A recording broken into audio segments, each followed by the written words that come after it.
Masjid Muhammad Cheng Ho. Masjid ini berlokasi di Kenali Asam Bawah, Kota Baru, Jambi. Berdiri di atas lahan seluas 2.380 meter persegi.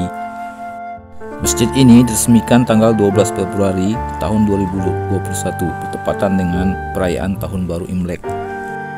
Masjid ini mengadopsi arsitektur Cina dan budaya Melayu Jambi. Langit-langit masjid berbentuk segi 8 yang melambangkan keselarasan dalam tradisi masyarakat Tionghoa. Selain itu, tinggi kubah masjid hingga ke lantai adalah 17 meter yang melambangkan jumlah rakaat dalam sholat 5 waktu dalam sehari.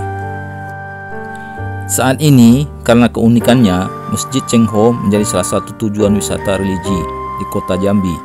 Banyak masyarakat yang berkunjung ke sini untuk melihat keunikannya dan mendirikan sholat di masjid ini. Tidak hanya umat muslim, non-muslim pun juga ada yang berkunjung. Laksamana Cheng Ho 1371 hingga 1435 Masehi. Cheng Ho atau Zheng He dengan nama asli Ma He, Ma San Bao, lahir di Yunan, Cina. Kata Ma adalah pelafalan bahasa Cina dalam menyebut nama Muhammad.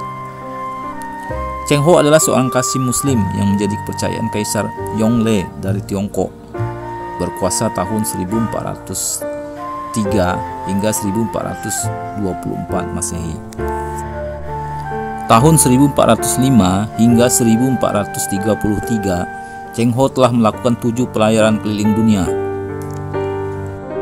Tahun 1415, Cheng Ho berlabuh di Muara Jati, Cirebon, dan menghadiahi cenderamata khas Tiongkok kepada Sultan Cirebon.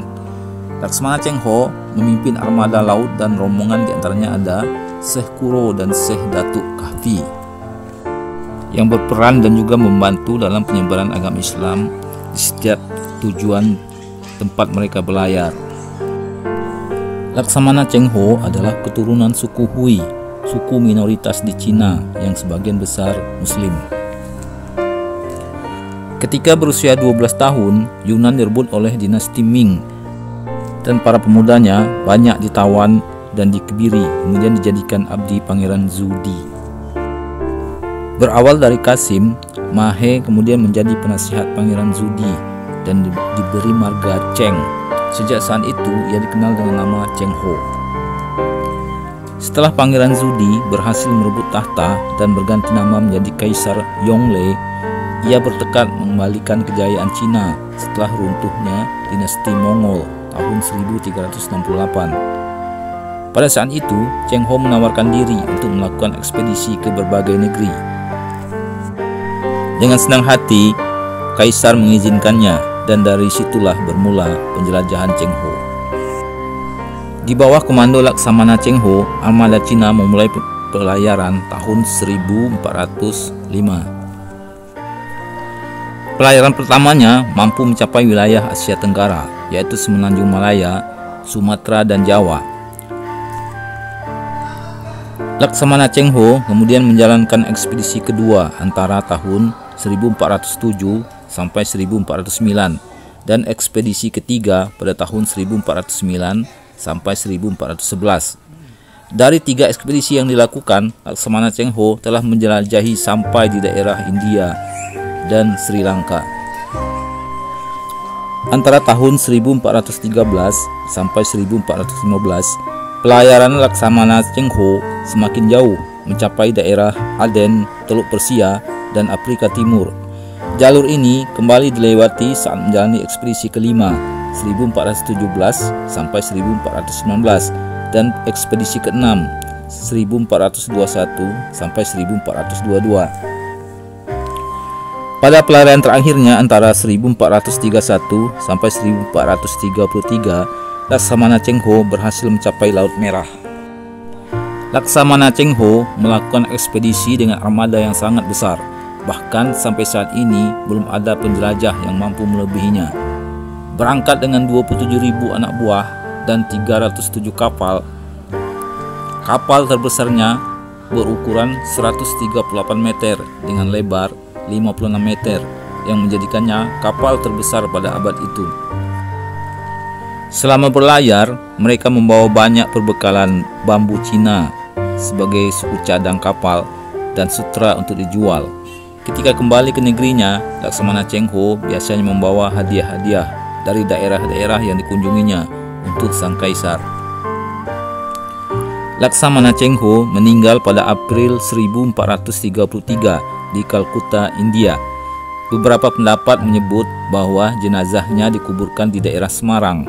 Hanya pakaiannya dan rambutnya yang dibawa ke Cina tahun 1433. Di Cina, makamnya di kawasan New Shaoshan, kota Nanjing. Catatan perjalanan Laksamana Cheng Ho yang terkenal akhirnya menghasilkan suatu panduan pelayaran, Zheng He's Navigation Map, yang mengubah peta navigasi dunia sampai abad ke-15. Selama 7 kali ekspedisinya, Laksamana Cheng Ho selalu mengunjungi Indonesia. Salah satu buktinya adalah ketika berkunjung ke Samudra Pasai dan memberikan lonceng Cakradonia kepada Sultan Aceh yang kini masih tersimpan di Museum Banda Aceh. Pada tahun 1415, Laksamana Cheng Ho juga berlabuh di Muara Jati, Cirebon, dan menghadiahi beberapa barang khas Tiongkok pada Sultan Cirebon. Salah satunya adalah piring bertuliskan ayat kursi yang masih tersimpan di Keraton Kesepuhan Cirebon. Bukti lain adalah kelenteng Sampokong serta patung yang disebut Mbah Ledakar Juragan Dampo Awang Sampokong. Pada masa pemerintahan Raja Wikramawardhana, Laksamana Cheng Ho juga pernah mengunjungi Kerajaan Majapahit. Misi utama ekspedisi Cheng Ho adalah untuk menjalin persahabatan dengan negara lain serta menunjukkan supremasi politik negerinya. Selain itu, beberapa sejarawan menyebut bahwa dia juga memiliki agenda tersendiri, yaitu untuk menyebarkan agama Islam. Dikutip dari kompas.com.